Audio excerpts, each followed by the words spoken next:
Let's talk about Sorry from the Lemonade album by Beyonce. This song is truly masterful in the way it shows the transition of what happens once the anger kind of settles in and you become filled with apathy. Now, the definition of apathy is a lack of concern or enthusiasm, interest in something. This is Beyonce saying, at this point, I can't spend any more energy being angry with you.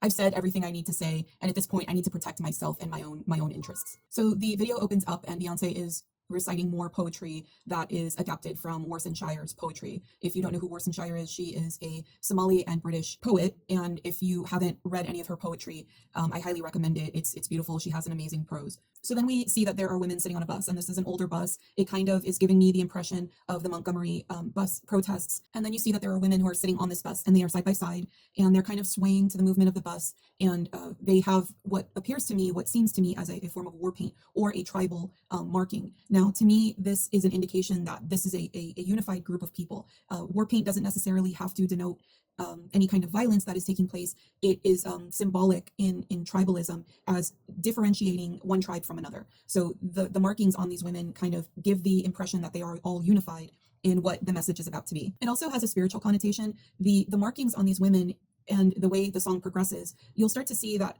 we're kind of in this space that you're not sure if we're with the living or if we're with the people who have passed on, with the dead.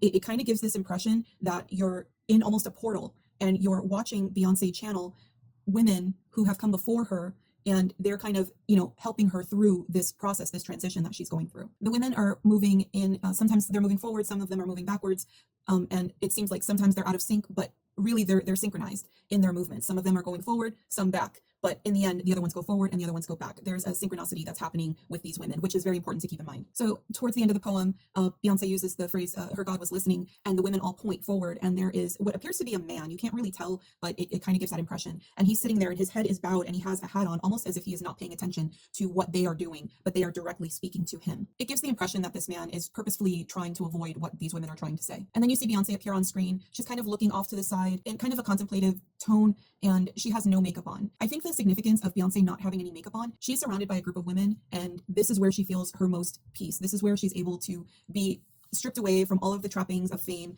and no glam, no makeup, no adornment. This is where she feels the most supported and the most loved. So the poem ends and the music is going to start, and you start to see the front facade of a house. Now, this house, again, this is Louisiana. This is the bayou. This is like the quintessential plantation home mansion that you would see in this region. And again, it's this black and white, almost eerie, kind of giving this gothic feel where you don't know if this is the past. You don't know if this is the present. It's almost as if this house is representative of a portal where Beyonce is channeling the energy of the generations who came before her, the women and ancestors who came before her. And that's what she's using as her power to spread her message. And then of course, Serena Williams comes down the stairs looking absolutely spectacular in almost like mourning garb, but it's very glamorous. She is done up to the nines, but it's definitely mourning garb. Again, these gothic themes, unsure of if we're mourning something, if we're looking at the past, mourning, what Beyonce is going through in her marriage, but it speaks a lot. It's important to look at these little details because this is where Beyonce really tells all of the underlying story that she's telling. So the song starts and Beyonce is seated in a throne, very haphazardly throwing one leg over the arm of the throne. And she is also in like this black mourning garb, but she's unbothered. She looks beautiful. She's pretty much telling the viewer that, yeah, it's sad what happened, but what are you gonna do? Life goes on. Sorry. It's very that energy, just like, okay. And now having Serena there is a power move. Absolutely in this video. Serena is a representation of a powerful Black woman who has excelled far beyond any man in the sport. And to represent Serena embracing her sexuality in this way while also being such a powerful athlete, it's a message that Beyonce is trying to give, that we don't need to fit into these boxes that they want us to fit into. It's time for us to break free. And then we'll go back to the bus, and then you start to see the women and they're moving in a circular motion, and Beyonce is also moving in this synchronized motion. This is why I say it feels like Beyonce is almost channeling the energy of the women that came before her. It could be women of present day, but the clear message is that they are all united in this message. This is all about Beyonce coming to terms with the fact that, yes, it is a very sad thing that happened. Yes, it's something that I am mourning, but at the same time, I am still alive. I am still here. I still have plans and dreams, and I'm not willing, sorry, I'm gonna cry. I'm not willing to give that up just because you're unwilling to see those things in me. When she says middle fingers up, put them hands high, they all in unison do this. This is, again, just more of this unification. We need to be on message. We need to be together. She's reiterating it over and over and over again throughout this album. Tell him, boy, bye. The bus is the boy, bye bus. I live. Now, I'm the one that's lying, and I don't feel bad about it. That's exactly what you get. It's giving, obviously, Jay and the viewer a taste of their own medicine. This is what happens when you abuse somebody past a point that they're willing to put up with. They're like, you know what? I can be just as bad as you can be. I have the capacity. I am willing, though, to rise above that for the most part and take your feelings into consideration. But if you don't care, then I don't care. Sorry. You're interrupting my grinding is something that I say all the time. I say it to my kids. I say it to my husband. I say it to everybody. I've said it to people at the grocery store because that phrase, you're interrupting my grinding, is so, it needs to be tattooed on every woman, okay? We're always constantly trying so hard to make things the best they can be for our families, our kids, our husbands, our significant others, at our job all the time. And especially Black women are always putting their best foot forward because they know that if they don't put their best foot forward, they're chastised for it immediately. So for her to say you're interrupting my grinding, it's like, I am already like maxed up right here. All right. Like I got enough on my plate. And now you have to come with me with this bullshit. Okay. And then of course you see Beyonce just having fun, whipping her cornrows around. She's like dancing in the bus. All the ladies are dancing in the bus. What Beyonce is doing here is she's feeling the spirit of her sisters and the community. She's embracing the freedom that comes when you finally assert yourself as a truly powerful being, and nothing can break through that. Joy is what she's exuding here, and it's the message. You have to find the joy within yourself first. So then the scene cuts, and it says, I left a note in the hallway. By the time you read it, I'll be far away.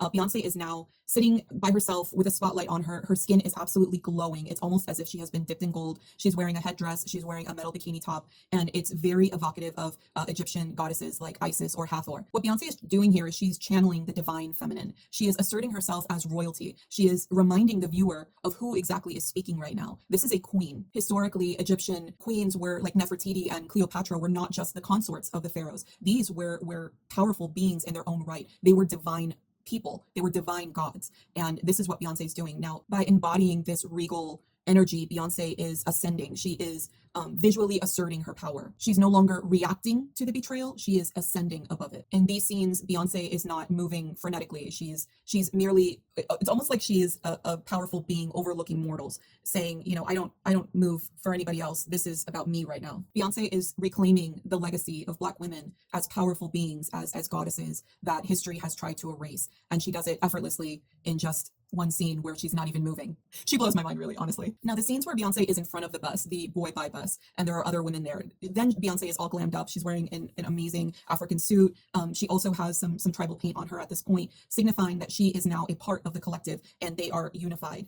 They're all in glam. They're fully embracing the beauty and power that Black women are known for. And to further this idea of almost a spell work that is happening, Beyonce starts moving in these very, well, I can't do it, but it's very frenetic movements with the stop motion. It's almost as if the energy is hitting her from every which way, and she is absorbing all of it. And at one point she even smiles because she's feeling all of the power that is being imbued and injected into her. It's amazing. So what I take from this video, this is Black women saying, you know what, I'm good.